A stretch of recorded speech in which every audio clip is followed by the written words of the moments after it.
Hello crafty friends, it's Jess from jesscrafts.com, and today I want to share what I'm going to do for my alcohol ink swatches.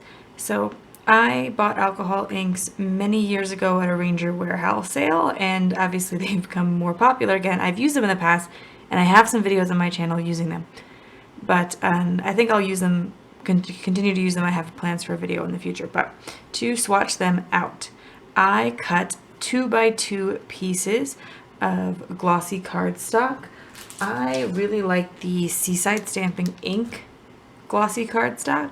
It's just really high quality. It's better. It's not photo paper. Photo paper doesn't act the same. There are a couple other choices of gloss cardstock out there. Yupo paper is really fun too. This is just one of the first ones that I've used and really enjoyed. Thought it was high quality.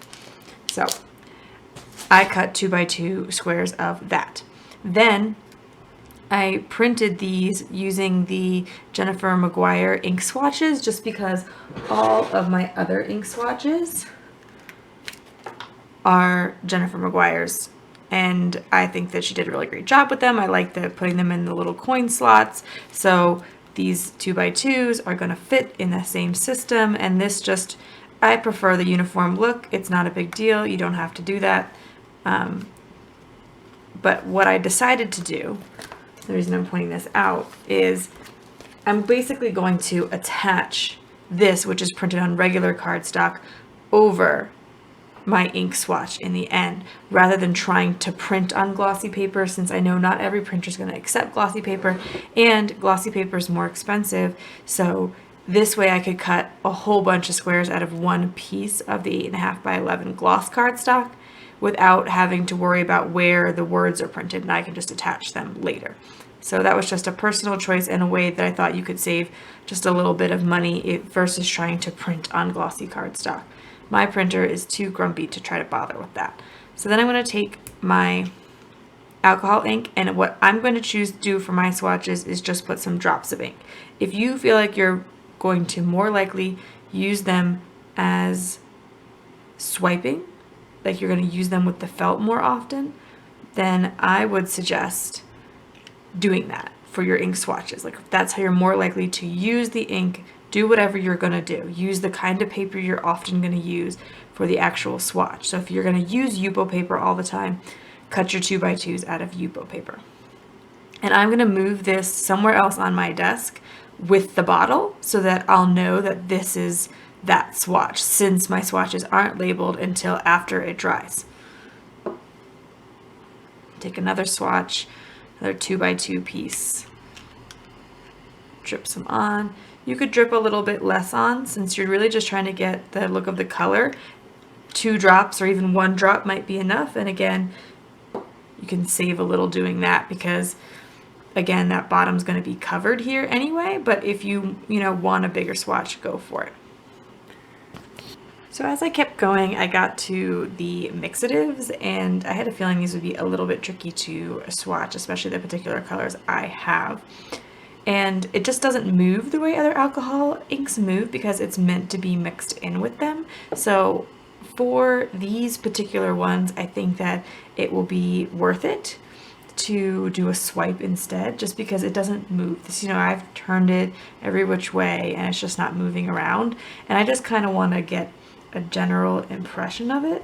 So it's going to look more like this when you typically use it because you're just going to get hints of it, but you could do whichever appeals to you, of course. I just wanted to point out that that's going to definitely be something that's a little bit different because it's a mixative versus a standard alcohol ink.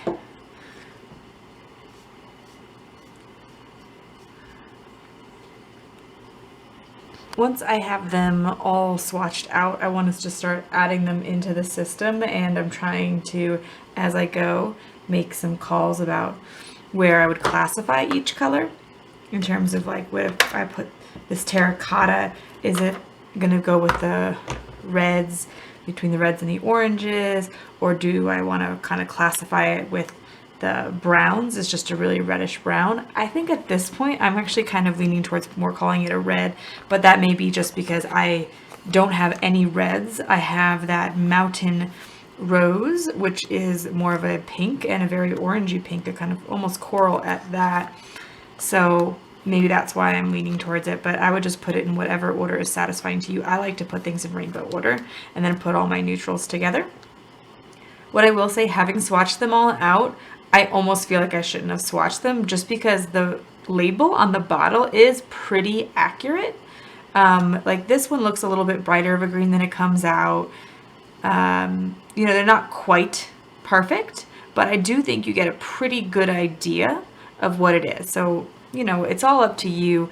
I think it's more just that I like to see all of my colors. I like to see what's available. I think it makes shopping sometimes a bit easier because you can just grab your swatches and kind of know what you have and what you might need in the future. I do that sometimes before I head out to the store. I'll just grab all of my swatches so that I'm not getting repeats. You know, if I think that something will either be on sale or I have a good coupon to use and I know, hey, I want to add an alcohol ink or I want to add a Copic marker or something to my collection, I'll take one of those swatches instead. So that's about it for this video. I just kind of wanted to show you what I was doing to swatch them out. I'm going to lay it all out in color order and in rainbow color order and then add the neutrals. And I think it will just be one way that I'll have a quick reference to what colors I have available. I am looking into a new storage system. Hopefully, I ordered something that I think will work. Hopefully that'll arrive today, and then I will be able to, include a picture of that as well. But I just want to be able to see these colors because previously they were in a bag and they just didn't get used that way. So thank you so much for watching. If you found this video helpful, please give it a thumbs up. If you're interested in more crafting tutorials, be sure to subscribe to my channel. As I said, I'll have some more alcohol ink videos coming up soon. Thank you so much for watching. Bye.